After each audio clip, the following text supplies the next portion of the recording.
Hello, everyone, and welcome to the 51st episode of the Atlas Society Asks. My name is Jennifer Anju Grossman. My friends call me Jag. I am the CEO of the Atlas Society. We are the leading nonprofit introducing young people to the ideas of Ayn Rand, including the idea of objectivity.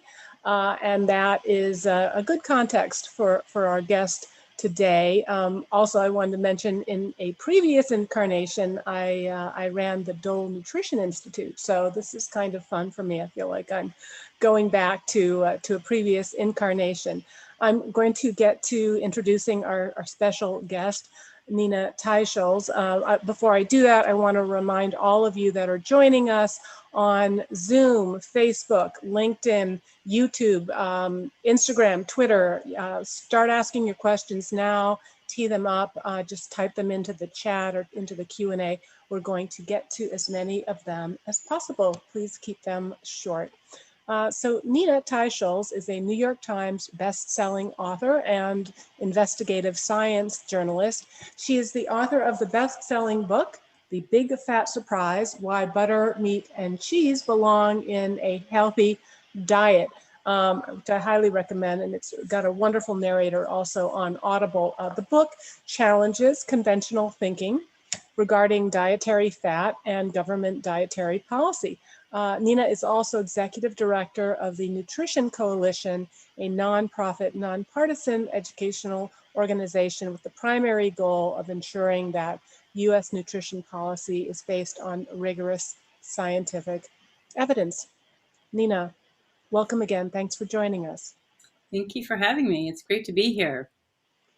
So from your book, The Big Fat Surprise, you wrote, all our dietary recommendations about fat, the ingredients about which our health authorities have obsessed most during the past 60 years, appeared not just slightly off track, but completely wrong. Almost nothing that we commonly believe today about fats generally and saturated fat in particular appears on close examination to be accurate. How, in your book tells the story, how did we get so off track? Well, it's a big question. When I started this whole journey, it was in the early 2000s, and I was a vegetarian. Like the last thing that I ever thought is that I would end up with a book with a piece of meat on the cover, or that I would even write such a book.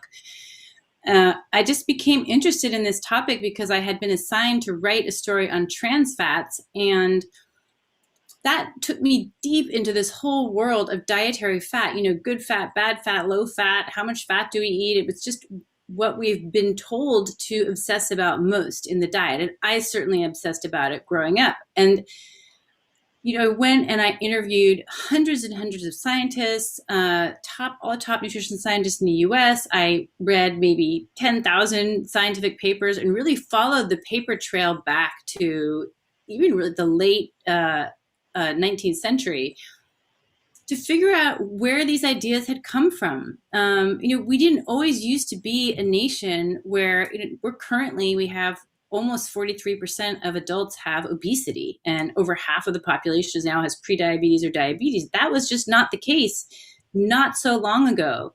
But it seems like it seems almost impossible that could be true. So it, turned out to just be this incredible story where this, in the 1950s, when President Eisenhower had his heart attack in 1955 and was out of the Oval Office for 10 days. And there was this panic, much like we have a panic today over COVID. Like, what causes heart disease? People really didn't know. And we still don't truly know today. But at the time, there were a number of ideas about the cause of heart disease. People thought it was malnutrition, not getting enough vitamins and minerals. Other people thought it had to do with too much auto exhaust, more cars in the road. Other people thought it was the type A personality. You run around screaming at everybody, all that stress, and then you have a heart attack and die. But the winning idea was proposed by a pathologist by the name of Ancel Keys, a professor at the University of Minnesota. his idea was that it was saturated fat and dietary cholesterol, so meat, cheese, eggs, shellfish, that would raise the cholesterol in your blood and clog your arteries like hot oil down a cold stovepipe, and just clog your arteries and give you a heart attack. And he, the interesting thing was to profile him because he's this incredibly charismatic and compelling man who had absolutely unshakable faith in his own beliefs, which maybe was something we'll talk about. What is required in science is to constantly doubt yourself and not to fall in love with your own ideas. But Ancel Keys truly fell in love with his own ideas. He was able to be an advocate for them, and he was able to get his idea into the American Heart Association, which was really the premier group looking at heart disease, such that in 1961, the American Heart Association, based on almost zero, certainly no clinical trial evidence, which is the rigorous kind of science, but just very little data of any kind, they recommended to all men, because heart disease was mainly a disease for man at the time, all men should avoid saturated fat and switch to polyunsaturated vegetable oils as the first measure of protection against heart disease. So that was the first recommendation anywhere in the world to tell people, stop eating these foods to avoid heart disease. And that little acorn just blossomed, not to say blossomed, but it exploded into this giant oak tree of advice that we now have all over the world. Authorities saying, well, authorities no longer talk about capping cholesterol, which was something we should talk about, but everybody still believes that saturated fat causes heart disease and that we should avoid these foods as the best measure of protection against heart disease. But it really hasn't been that long that we have had this idea. So that was the origin story of this idea. And it's had a long history since then. We can talk about that if you like. But, basically, it was tested in multiple clinical trials all around the world by different governments on more than 65,000 people, huge clinical trials, the gold standard of science, and it could never be shown to be true. The people who took saturated fats out of their diet, ate less meat, ate less cheese, replaced them with what we would now do as Impossible Burgers, but whatever the version of it was back then in the 60s and 70s, drank soy-filled milk. Those people who took all those measures did not spare themselves heart disease or they did not live longer. They had the same rates of mortality, the same rates of cardiovascular disease, same rates of everything.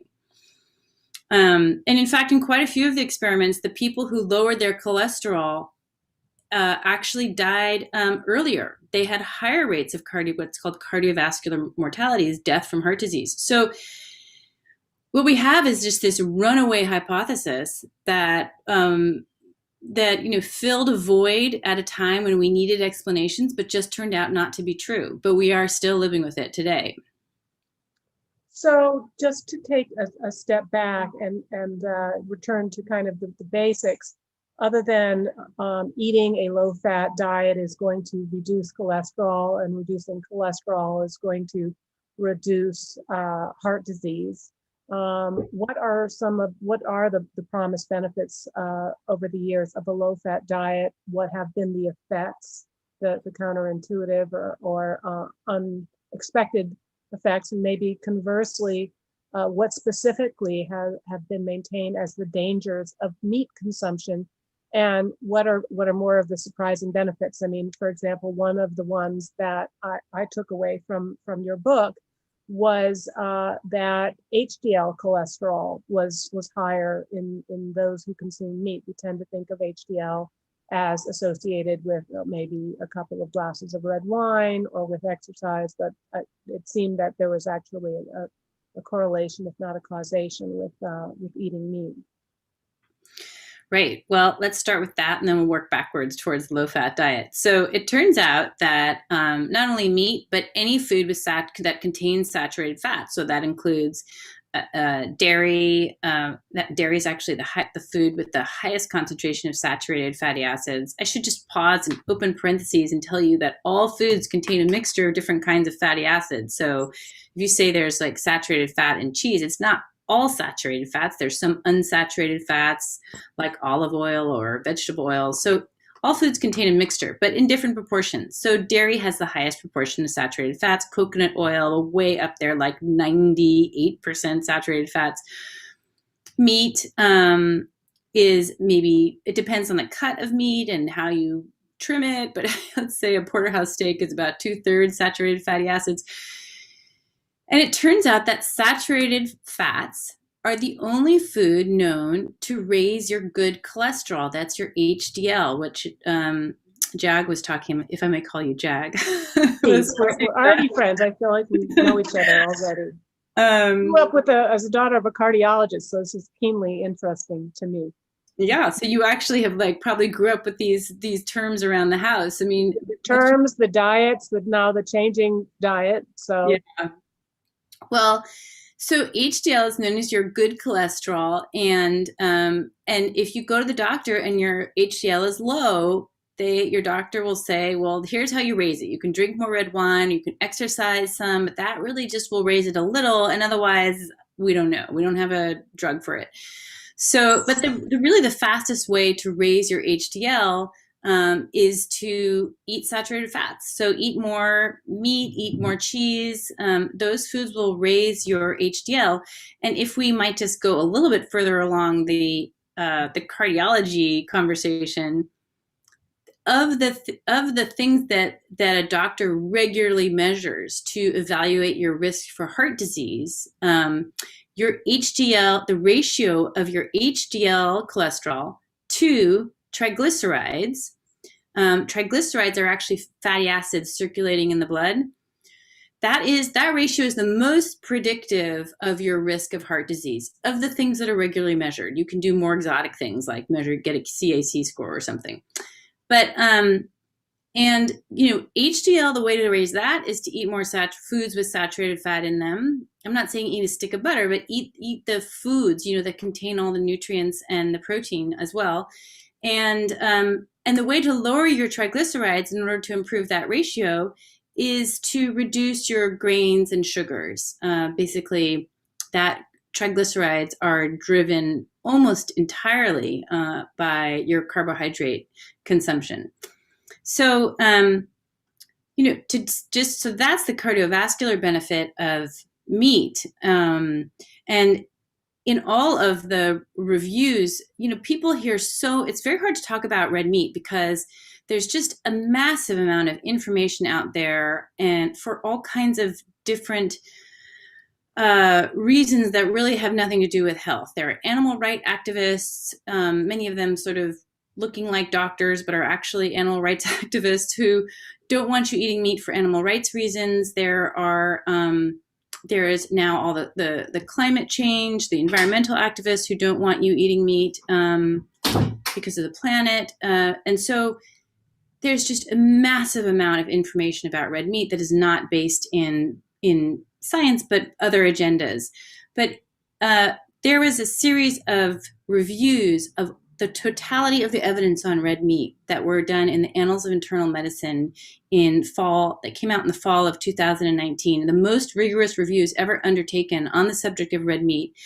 And I can put them in the show notes, but they all concluded, looking at outcomes that included heart disease, cancer, outcomes related to diabetes, and they looking at all the data, they said, all we have is very low quality data, very low certainty, very small results. In other words, there was just a tiny bit of an impact of red meat, and the quality of the evidence was really low. And so the conclusion was that the authors themselves concluded, we cannot tell you anything about red meat. You should eat the amount of red meat that you want to eat, because eating meat is also a question of culture and preferences and tastes.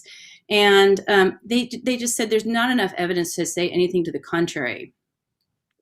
Well, another one of the things that, talking about what we've seen over the course of our lifetime, you mentioned you started out as a vegetarian. I have also been a vegetarian at one point. You probably remember Moosewood Cookbook. There was a time when being, a vegetarian meant eggs and milk and, creamy soups and things like that. It's almost impossible to find a vegetarian of that ilk today. It's now all about veganism, and veganism has increased dramatically, with an astounding as many as 6% of US consumers identifying as vegans. What can you tell us about this trend? How much of it has been motivated by health? How much maybe by other concerns, like you said, animal welfare? But I know your sphere is nutrition and health. What can you tell us about the relative health merits of veganism? And what can you tell us about the health of the debate, the science, and the public's understanding of the facts? Well, I just published earlier this week, or maybe it was last week, an hour-long talk on the politics of red meat, because I think that what we're seeing now is not an honest scientific debate about meat and climate change and health. What we're seeing is driven by ideological interests and probably mostly multinational corporate interests. And there are multiple levels of different interests coming together that I will just mention a few of them. And then really, I spent an hour talking about this, but there's the animal rights activists who are very, very well funded and resourced, and there's a group called the PCRM, Physician Center for Responsible Medicine, and they are basically animal rights activists who pretend some of them are medical doctors, but many of them aren't, and they are very aggressive in their tactics. There is and they work. They're doing things like Freedom of Information Act requests to ruin people's careers and lawsuits, and then there's just huge multinational corporations, both the food industry and the pharmaceutical industry. So they're interested in the food industry is interested in removing meat from your dinner plate and replacing it, say, with pasta. I mean, there is such a thing as big carb as a sort of a large force. If you look at the Meatless Mondays movement, which seems to be well-intentioned and maybe well-intentioned, but it's also backed by almost 40 food corporations, all of which benefit when meat is no longer served. Something has to replace it. So that's part of some of the interest there. There's also the fake meat, the sort of the Impossible Burgers of the world and the Oatly milks, and they are, I mean, their market valuations are astronomical. I think that Impossible Burger is valued at $8 billion, or maybe it's the other one now, but they're really just rocketing in terms of investment, and they're interested, not only in their market share and making a tremendous amount of money, but then if that's successful, as Bill Gates hopes it will be, then they own all the patents to our food. So we are eating food that we can't produce ourselves. And then there's also, bizarrely, the Seventh-day Adventist Church, which is extremely influential in the space of nutrition. And it is a completely strange story, but they're really probably their primary means of evangelism is through healthcare activities, cooking activities, and their strong belief is that the vegan diet is the best. The vegan diet, not just a vegetarian diet, is the best one for human health, and so they are deeply involved in evangelistic activities to try to spread this around the world, and they're extremely connected. I mean, there's scientists at Harvard that work closely with the scientists from the Seventh-day Adventist Church. They're sort of operating at the highest levels of nutrition science. So, I mean, these are just some of the interests now that have seemed to converge on this effort to promote the vegan and vegetarian diet. I already mentioned the environmental movement, and in terms of the process that has brought this sort of apparent consensus that meat is bad for health and meat is bad for the planet, it has not been a process that's involved any debate or inclusion of opposing viewpoints, or conferences where people then talk about, say, oh, what about regenerative agriculture, which is a whole way of raising meat that is includes cows, but it is develops carbon sinks and is healthy for the planet. Or there's nobody like me at the table talking about the health benefits of meat. So it's been very much a one-sided process that is, just to give you a sense of how far along it is, the United Nations is poised to adopt what we would say is a quasi-vegetarian diet, but it's really, it's almost a vegan diet. It allows you to have 0.5 ounces of meat a day, which is of all red meats, which is like this much. And the United Nations is poised to adopt that as its so-called reference diet for the whole planet. And that's just, it's not been a consultative process. It's been driven by Davos and the companies in the World Economic Forum. And its partner is the corporate partner is the Trade Association for the Lab Meat Companies. So it's, it really is not a process that reflects, it's not a scientific process at all. I'm not sure if that answers your question, but no, it does. I could go on for quite a long time on that subject. I don't want to, hijack the whole conversation with it. It does. Take us back, if you will, a little bit. You talked about the history and about President Eisenhower and how freaked out the nation got, and how that really was a turning point in our fascination and interest into the nutritional impacts on heart disease. But before we saw these vast increases in diabetes, in obesity, in heart disease, what did the early American diet look like? And I'm obviously a lot of it was driven by relative scarcity at the time, but what was our diet like in those earlier years? Well, I can tell you some just interesting little factoids. I mean, the most famous nutritionist in the 19th century, Albog was his name, and he wrote papers for the government about the nutrition of America. And he basically recommended, he said, don't eat any vegetables because they have poor nutrition. They don't offer much in the way of nutrition that the body can use.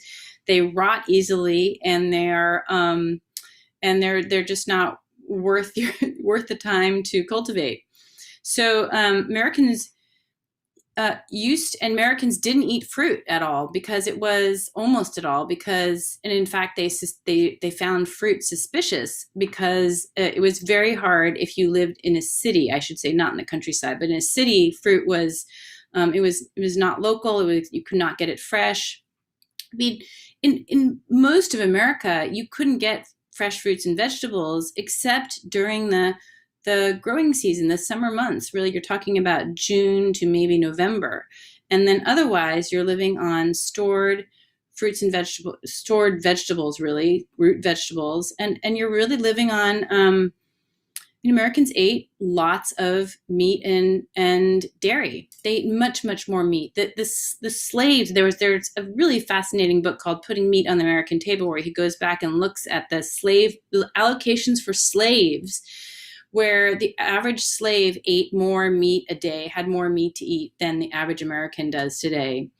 We just ate much more meat. There's travelers to the United States, including Charles Dickens and Trollope's, believe his wife, who traveled here and wrote about it, said that the typical American breakfast was a T-bone steak or salt pork. Salt pork was a staple because that kept well, and it was just hugely abundant.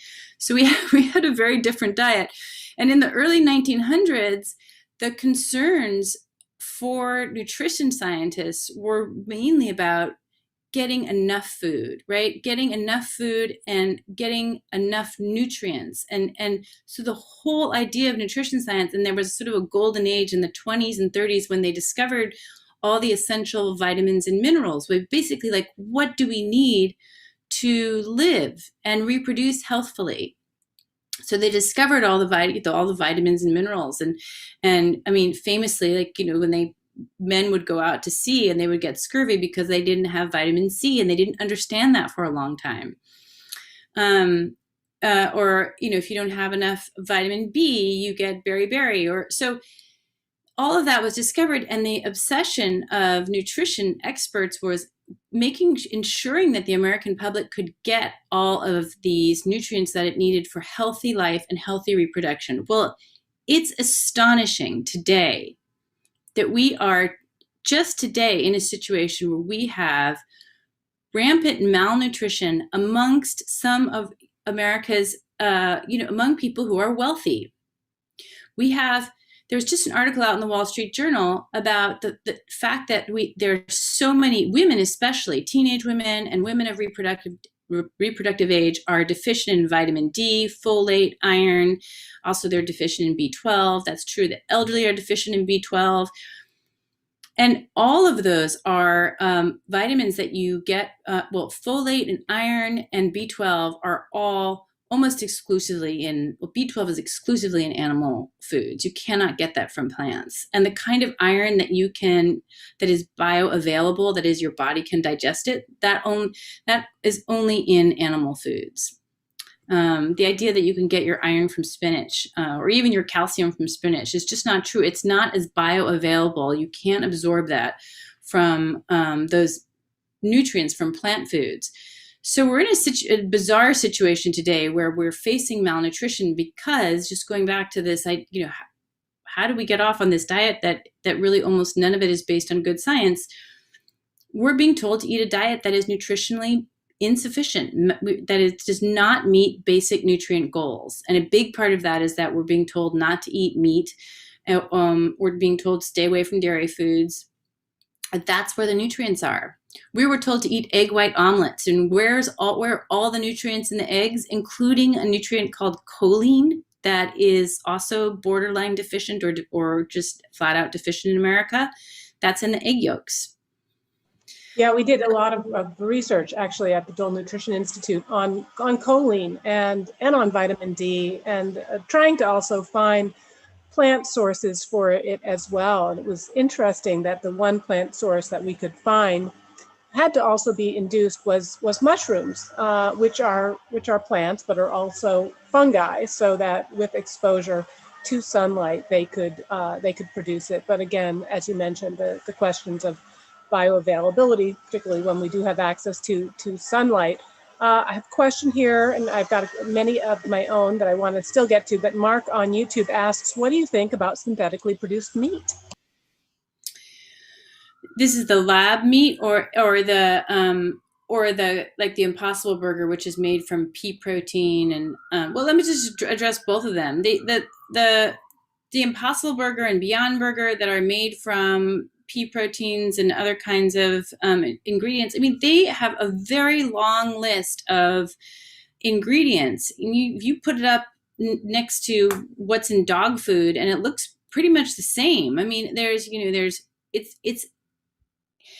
we were told not to eat processed foods with a long list of ingredients for a reason. These are not natural ingredients. They many of them are imported from China. We don't know about their production standards over there. I mean, the idea of eating natural foods, eating foods that your grandmother ate, eating foods that don't have such a long list of ingredients, that remains true. I mean, it's astonishing to me that we have somehow, due to the incredible marketing muscle of these companies, which have had hundreds of millions of dollars invested in them, that there are enough people now writing in their favor that we have been convinced that somehow a highly processed fake food could even begin to be healthy. I mean, the ingredient list in meat is meat. That's it. There's just nothing else. Even if you go to a McDonald's, if you just get the patty and not all the stuff around it, which is the unhealthy part, it's just meat. There's only one ingredient. So, and the lab meat, is, they have to use, in order for any of these kinds of meats to contain the vitamins and minerals that real meat gives you, they have to put all that in as supplements. Well, many people can't absorb those supplements as well. I used to be anemic because I didn't eat meat, and I took iron supplements, and my body didn't absorb them, and I was still anemic. So they would have to add all those supplements into those foods. Maybe you'll be able to absorb them, maybe not. And then I think there's this really critical issue, which I raised earlier, which is they'll own, there's like 17 patents involved in making an Impossible Burger. Well, I don't think it's healthy to have a few people holding and controlling the patents to our food supply. That would make me very nervous. We have a question from Aaron Tao, who's been involved with our Atlas Advocates, and he reviewed your book back in 2015 for the Independent Institute. He wants to know if you see parallels between the kind of insularity and entrenchment that was distorting what we know about nutrition science with the debate in other fields, such as either climate science or the public health approach to COVID, lockdowns, etc. I think that's an excellent question, and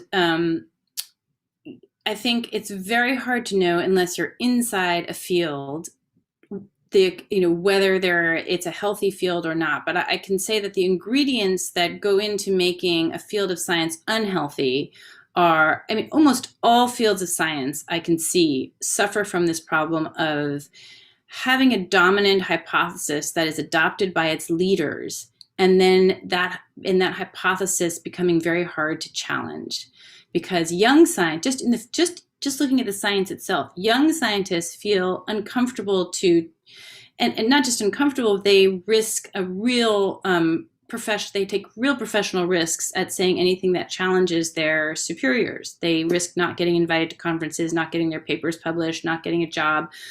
So that's the way that a hypothesis replicates itself and continues along. There's a saying that, well, science changes one death at a time, but in fact, science, the hypothesis is handed down from one generation to the next, and it's very hard to break out of it.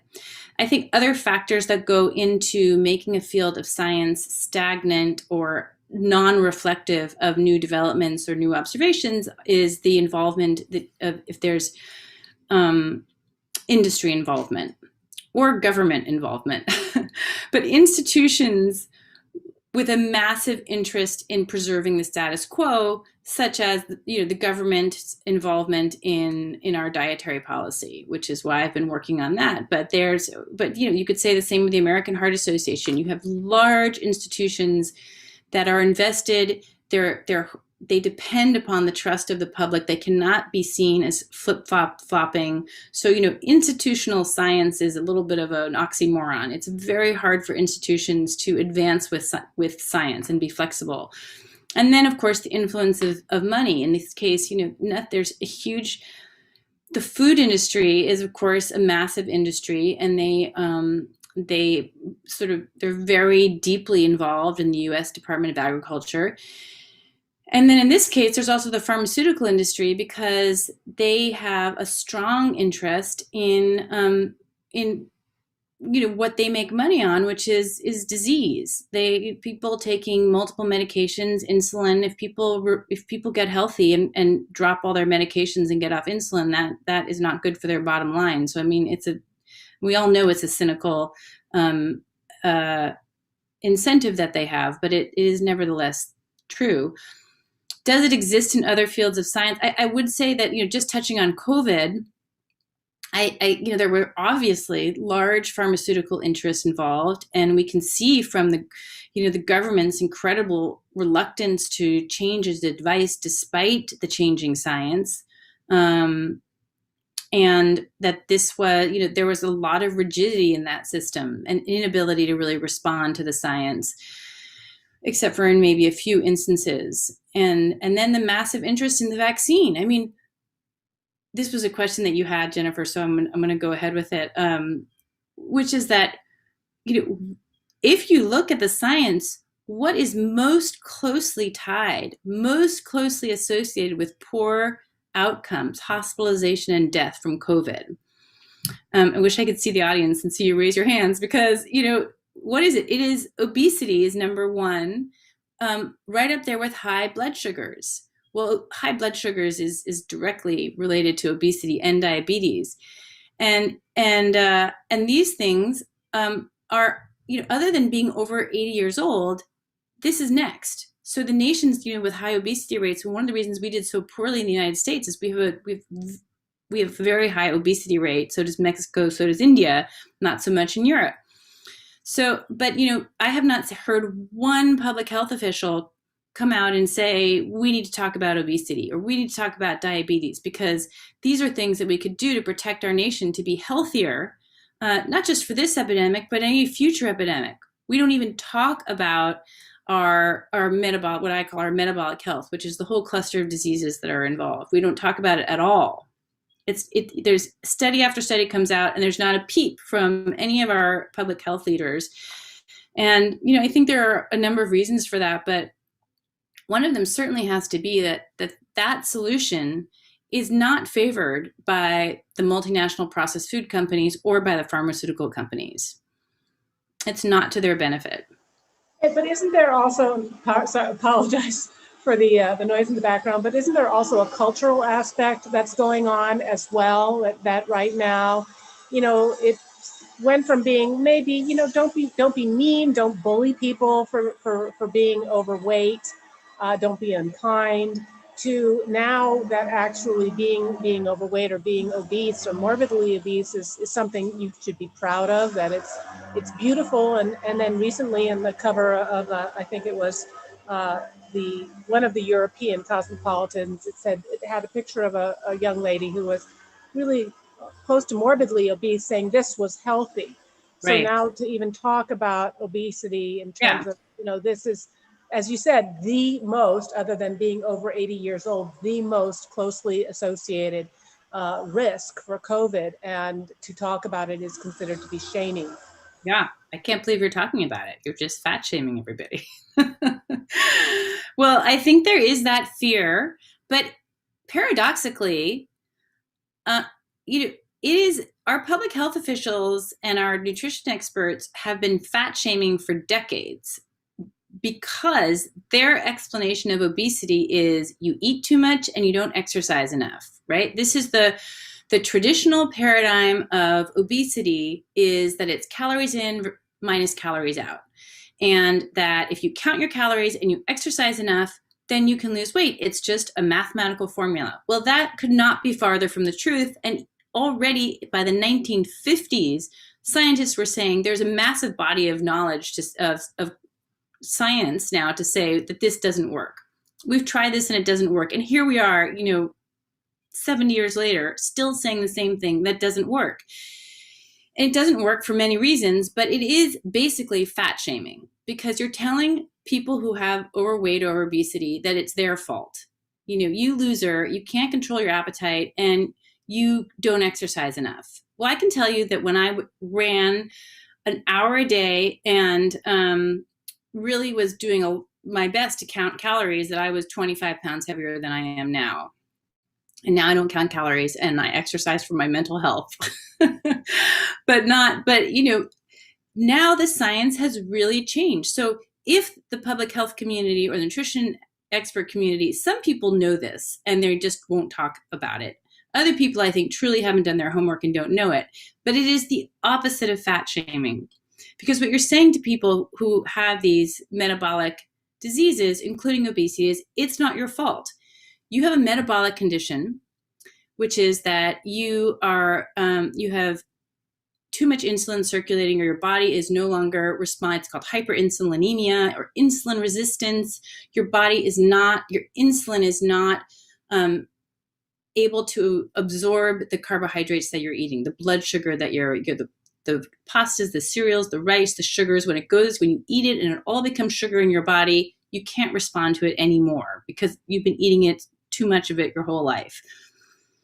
And that's eventually what, you tip over into diabetes, or you start putting all that sugar into your fat cells because you can't burn it for energy.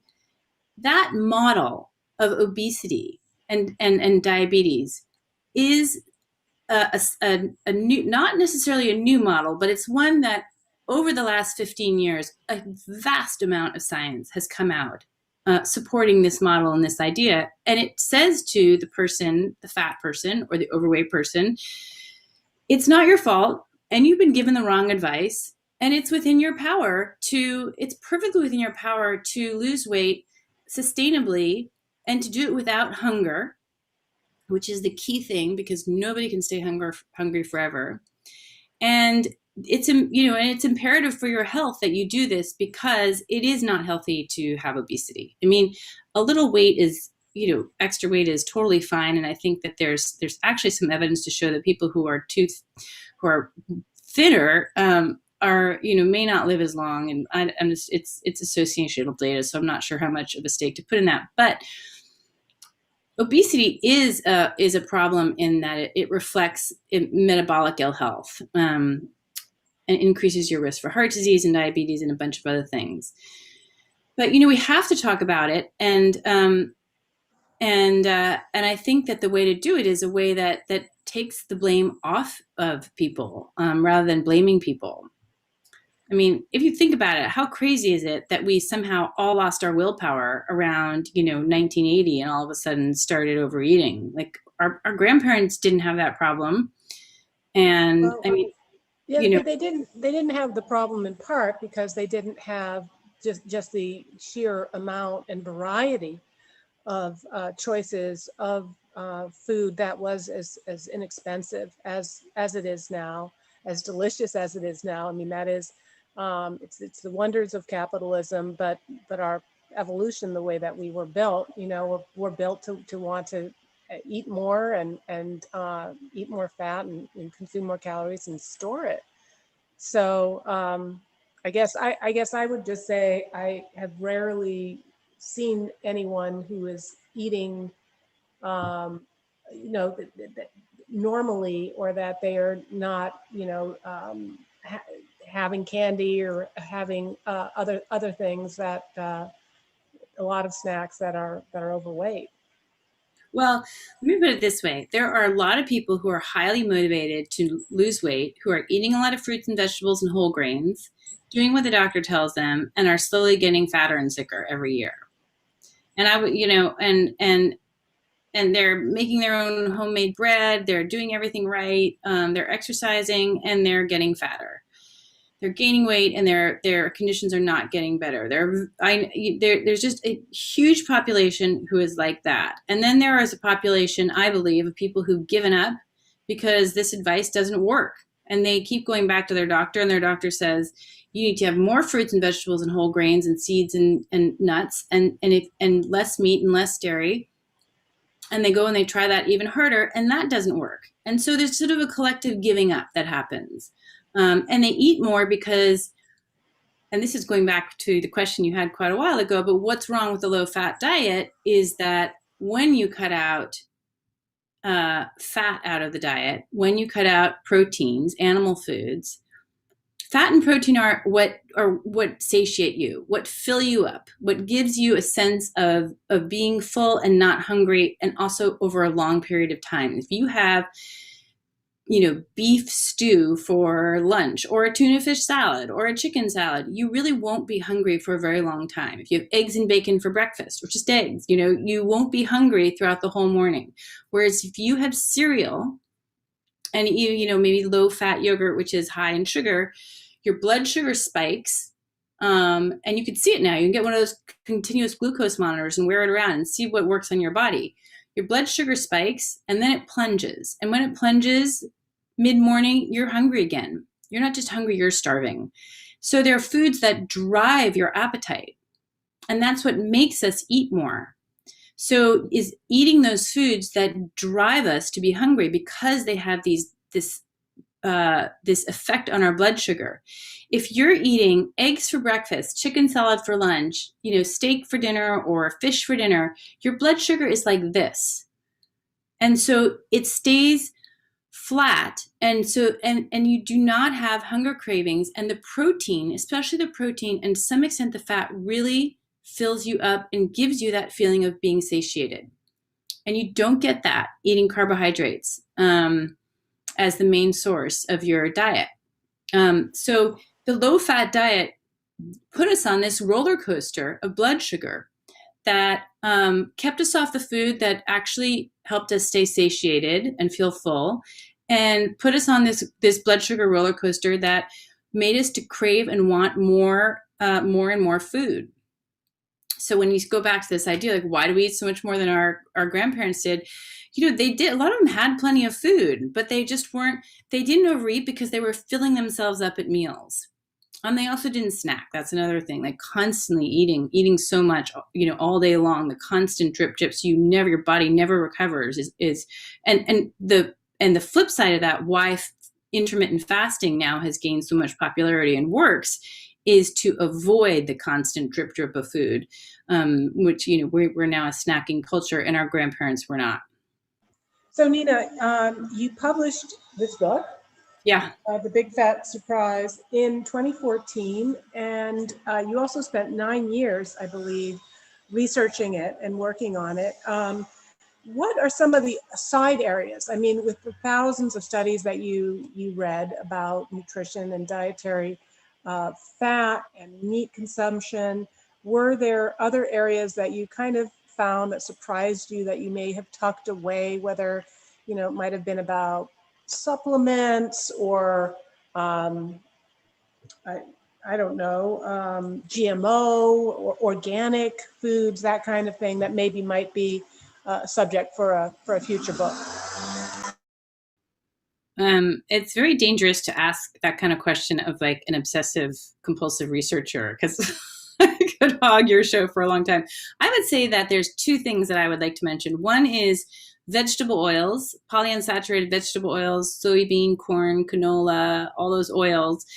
I researched them and talked to maybe 100 oil chemists and all the people who work in that field.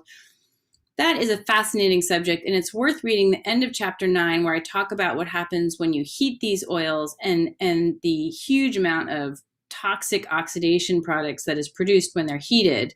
This is especially of concern if you're cooking with them at home. I mean, that's easy to get rid of. It's better to cook with a hard fat like butter or coconut oil or, dare I say, lard. Almost all restaurants cook and fry their food in these oils. And there's just a fascinating story about how, because the heated oils generate so many toxic oxidation products, that the workers' uniforms that would come off at, say, a McDonald's or a Burger King using these oils, these uniforms would, in the back of the trucks, while they were being taken to the laundromat, would spontaneously combust, because there were so many of these highly volatile oxidation products on them. And then they would combust again in the dryers after they had been cleaned, again, because of the heat, caused this chemical reaction that caused them to catch on fire. And those oxidation products also enter into the food, enter into your body when you eat the food, cross the blood-brain barrier. There's a known carcinogens. They are known to be a contributor to heart disease. And those are still in our food supply. They came into our food supply in even greater amounts when we got rid of trans fats, which is a whole other story that you can read about. But that's a real concern and a direct, I think, of direct interest for people who are, who go out to eat, and as we are all now going out to eat again. And I think the other chapter or the other subject area that I just found fascinating was about the history of the Mediterranean diet, where that concept came from and how it was commercialized here in the United States, and how it came about because the European Olive Oil Council decided to fund a bunch of basically junkets, like fantastic trips all over the Mediterranean for scientists and journalists and chefs, and that was how they created kind of this commercial concept of the Mediterranean diet that was sold really starting by Harvard and then cookbook authors but it was all to promote the olive oil industry in Europe. That was that was the whole genesis of the Mediterranean diet. So that's a really fun and interesting story, I think, as well. Mark Goodkin asks, what are your thoughts on keto and paleo foods and diets? Um, Paleo is a low carbohydrate diet, a little bit less so, and it doesn't include dairy, is notable because it doesn't believe that cavemen, which it's based on, ate dairy. I think that paleo is fine, and it certainly helped a lot of people. I mean, both paleo and keto and just a generic low carb diet, they all have in common this idea of increasing the amount of animal foods that you eat. So more meat, more eggs, more fish, more chicken, more, and most of them more dairy, but not paleo, and reducing your carbohydrates, reducing grains, sugars, any kind of grain, even whole grain. Once it goes into your body understands that as sugar, and it really doesn't make much of a difference whether it kind of is absorbed slowly or quickly. It's still, teaspoons of sugar going into your body. And I think surprising for many people is that fruit has the same impact on people, has a lot of sugar in it. So all those diets have that in common. The ketogenic diet is named after ketones, which is this idea that your body produces, if you get your carbohydrates low enough over a period of time, your body goes into a state where it produces something called ketones. And ketones is your body's, it really is its original fuel. I mean, back before we grew grain, back before the human species had grains and carbohydrates, we were probably mostly in ketosis, which is the state of producing ketones. And ketones is like an alternative fuel. So if you think of your body as like a hybrid car, you can run off of glucose, which comes out of carbohydrates and sugars, or if you restrict carbohydrates, you will generate ketones, which is derived from your fats. So, which is another fuel. So you're like a hybrid car. You can use if you're metabolically flexible, as we say, if you can operate off your ketones, or if you eat some carbs, you can operate off your glucose. Most Americans can only operate off of glucose because they've never been in this other state over here, which is ketogenesis. The great thing about being in ketosis, or being in this state where you're generating ketones, is that it is basically using your own fat as fuel. If you think about it, your fat on your body, I'll just show you my fat here, is, your fat is like this great backup source of fuel for when you don't have food around, right? That's like having granola bars strapped all over your body in case of emergency, right? Or at nighttime when you're not eating. And what you want to do is to be able to burn that fat as energy when you need it. Or if you have a lot of fat on your body, you want to be able to burn that fat, just so you can burn it off your body. But that won't happen as long as glucose is around, because glucose is the preferred fuel source. So you have to remove glucose in order to start burning your fat. So I think both of those diets are healthy. They both have, the ketogenic diet has a great deal of clinical trial literature behind it. The paleo diet has a decent amount.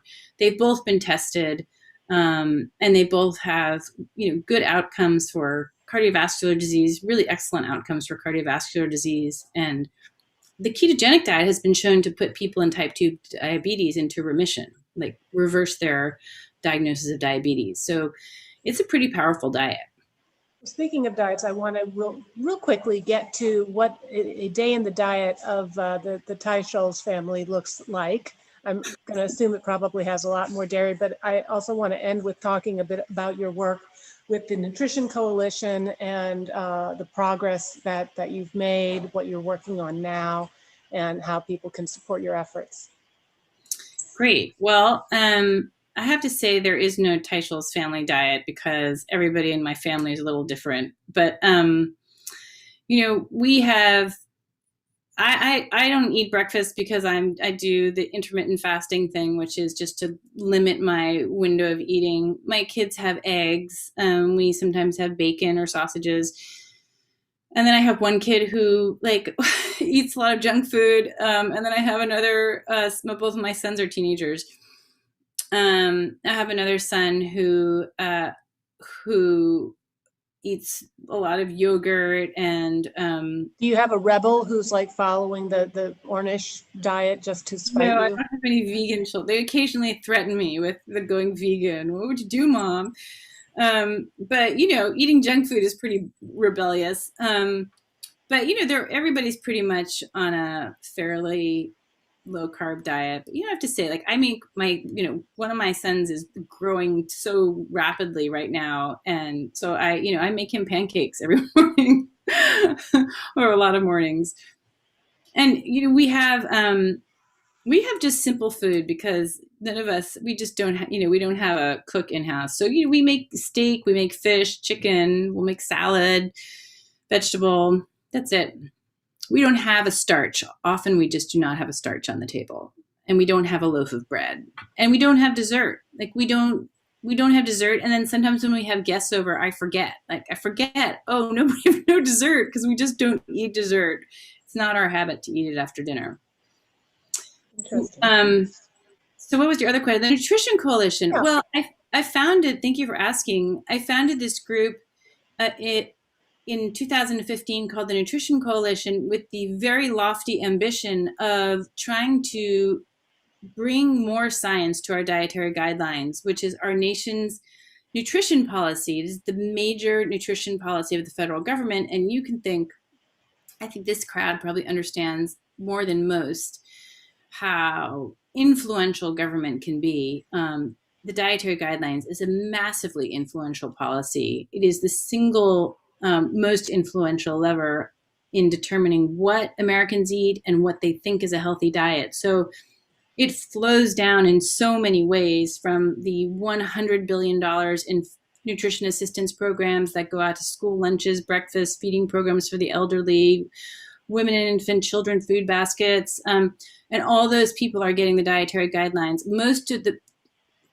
of those people, there are very high rates of obesity and diabetes, and the dietary guidelines is giving them 6 servings of grains a day, and for women and infant children, no meat, no almost very few eggs. So anybody getting the dietary guidelines is getting 6 servings of grains, as I said, including 3 servings of refined grains. 10% of the diet is sugar. And then vegetable oils, no natural fats, no butter. And the dietary guidelines is also downloaded to, they're followed by most medical doctors, dietitians, nurses, nutritionists. All your healthcare practitioners are taught in the guidelines, and most of them risk medical malpractice of some kind, or if they do not teach the guidelines. So they really dominate nutrition education. They are what's taught K through 12 in our schools, if they're getting any kind of nutrition programming. So they're extremely influential, and they're really not based on rigorous science. And what I mean by rigorous science is randomized controlled clinical trials. So like if you get a pill when you go to your doctor, that has been through a clinical trial. At least one, if not 2. But the dietary guidelines are based basically on this kind of what we call epidemiology, observational studies that show association but not causation. It's an extremely weak kind of science. And in the case of nutrition, it's all based on these recall studies. It's like, how many peaches did you have in the last 6 months on average, and how many meat dishes, and it's just information that people don't remember, can't recall, don't record accurately because they don't remember, or they want to lie about what they eat. So it's really bad, weak data, and our dietary guidelines are based almost entirely on that, while ignoring a massive amount of evidence to the contrary. So we have made some progress. We're the only group in the world that is actually drawing attention to the problems of our dietary guidelines. We have, I think, done a really good job of bringing this issue to, the attention of, we have gotten a lot of press. I think that we were able to get the National Academies of Sciences to do the first ever outside peer review of the dietary guidelines. We were able to get Congress to mandate $1 million for that. And we've worked hard to try to get Congress to sort of follow up on that, try to ensure that the USDA actually complies with the National Academy's report recommendations. So, and when we're, actively engaging the academic community, scientists to basically to try to stand up and speak out for the science. There's a lot of fear in the field, and there's really not much reward for standing up for science. So our group gathers together academics and gives them sort of some money and some ability to meet and talk, and then to, if they decide to publish papers that are about the current science that is not reflected in the guidelines. Great. So where can we go to follow it, learn more about it, and follow you? Yeah. So, please donate, because we don't take any money from industry, and we really are the only group in the world doing this. It's nutritioncoalition.us. Please go and read our stuff and donate. It is an important cause. If you think about the cost of diabetes alone is $350 billion a year, and that it's these diseases are the major driver of our healthcare costs, and our biggest driver, I think it's like 15% of our discretionary spending, U.S. discretionary spending. They're bankrupting our nation. Not to mention just the enormous human suffering. So reversing these diseases and getting the science right is just extremely important. Well, thank you very much, Nina, for joining us for this hour. And I want to encourage, again, all of you to check out her book, The Big Fat Surprise: Why Butter, Meat, and Cheese Belong in a Healthy Diet. This has really been delightful. I want to thank all of you who join us every week on the Atlas Society Asks, and thanks also to those of you who asked your questions and who also support the Atlas Society. We are also a nonprofit, and our programming is made possible by your support. So thank you, Nina, and we'll see you guys next week. Thank you so much for having me. It's really a pleasure to talk to you.